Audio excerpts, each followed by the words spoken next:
Tired of going in and dying like a Ninja dog? In this video I will teach you to think about all the things you need to know to have a fight engaged exactly the way you need. This guide is applicable to all roles, so regardless if you're a humble Tristana main or Dirty Jax OTP, we got you covered. We are covering all that and more in today's video. If you're enjoying the vibe, feel free to leave a like, comment or subscribe. No pressure, but it actually helps the video get seen. YouTube pays attention to that stuff, especially subscribers.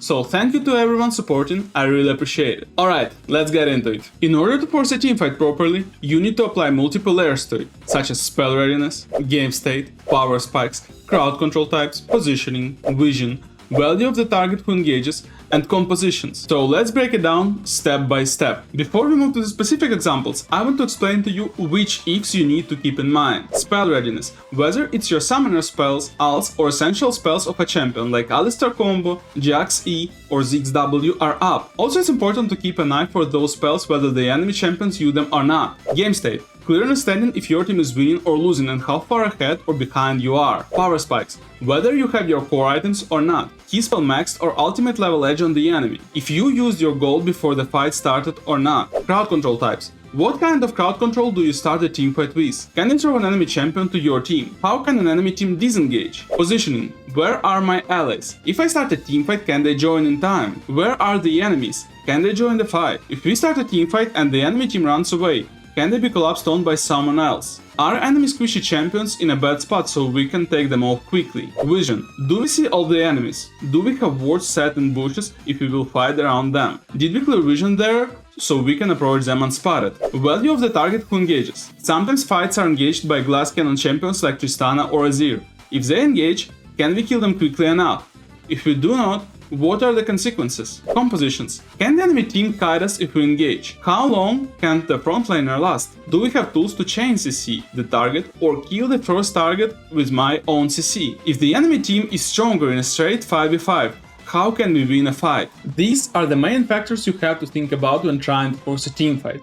Now I will show you a few teamfights from different ranks and will break down every step, such as why the teamfight was started and which methods of the mentioned above were used for it. So in this play I applied 4 concepts which were spell readiness, CC types, positioning and vision. First of all, I checked the vision because if this area was warded, there would be no option to do any plays and I would probably just die in an attempt to do anything. Second was a clear understanding of spell readiness, as Kassadin used his flash at 727 while chasing me and Yunara. Then I checked where are my allies, so they can help me in case if I engage. Also, it was vital to understand the positioning of the enemy team so we don't end up being outnumbered in this fight. And the final one was a CC type, as Alistar can knock up, knock back and stun the target. So here at 9:08, the moment when Kassadin face-checked the bush, I initiate a teamfight.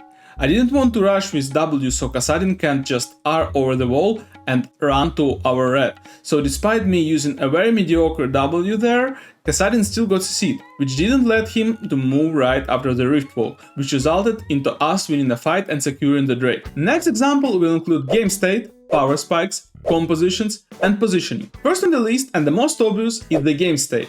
As you can see, the blue team lost 3 T1 towers while the red team only lost 1.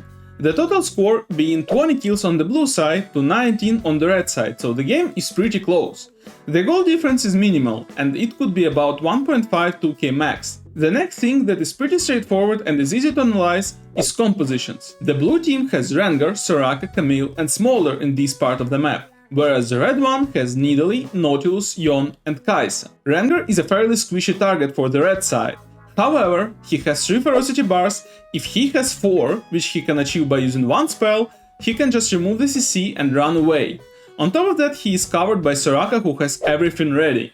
In the meantime, Rengar and Camille already hit their power spikes of 2 items, which make them really powerful in the upcoming teamfight. Finally, positioning. As you can see on the map, the wave on mid lane is neutral and on top lane it's pushed, which forces Yon to catch the wave and at the same time allows Camille to collapse on the team, and teamfight turns out to be 4 vs 3 instead of 2 vs 3 as it was started initially, which allows us to get 3 kills while dropping only 1 and get Herald that finally gave us a slight edge over the opponents. In certain situations, fights can be forced by damage dealers who can also be one-shotted, and while they do not have any tools to engage the fight, they still can bait their opponents to engage a teamfight by playing on the verge of a good play and an in. In the next example, we will discuss a case where the teamfight is engaged by using the value of the target who engages and vision. So here Tristana moves from red side tier 2 towards the mid lane. Please note that she spam pings to assist while she moves towards mid lane. Tristana, Viktor and Iona form a triangle. As they try to group mid for a potential fight, given the position Ahri has, it doesn't look like the blue team had any intention to push further or to teamfight now. However, the fight was provoked by Tristana jumping in. As you can see, the entire area where the red team has enemies is warded, so Tristana and Viktor can position themselves accordingly while Leona goes in. As fight goes, Ezreal has to cleanse Leona ulti and kite closer to Ahri while keeping Tristana pressured. On paper, it doesn't really look like red team can win it, as Ezreal is too far ahead in gold and XP. However, after the fight was started, we had enough time for Leona's spells to cool down, so now she can stun Ezreal again and Tristana can safely, or almost safely, follow her up, resulting in getting a double kill and 1.2k gold for Tristana. What's the moral of this story? Well, you can keep playing the game the way you're used to, which would mean just seeing the target, wanting to use all your spells to kill them, and flip the coin every time whether it works or not. Or you can start thinking every time you're about to approach an objective, or you know that enemy Jinx doesn't have flash up. How exactly are we going to start the fight? Learning the checklist we covered today will help you in pretty much any league game you're gonna play later today or tomorrow, so make sure to learn them by heart. Now I hope you received the information you expected to do from this video, and your fights will be less chaotic, so you will be able to at least explain to yourself why you are fighting now. Thank you for watching, it was a pleasure teaching you League today. If you happen to need League coach, you can contact me via links below the video. See you in the next one.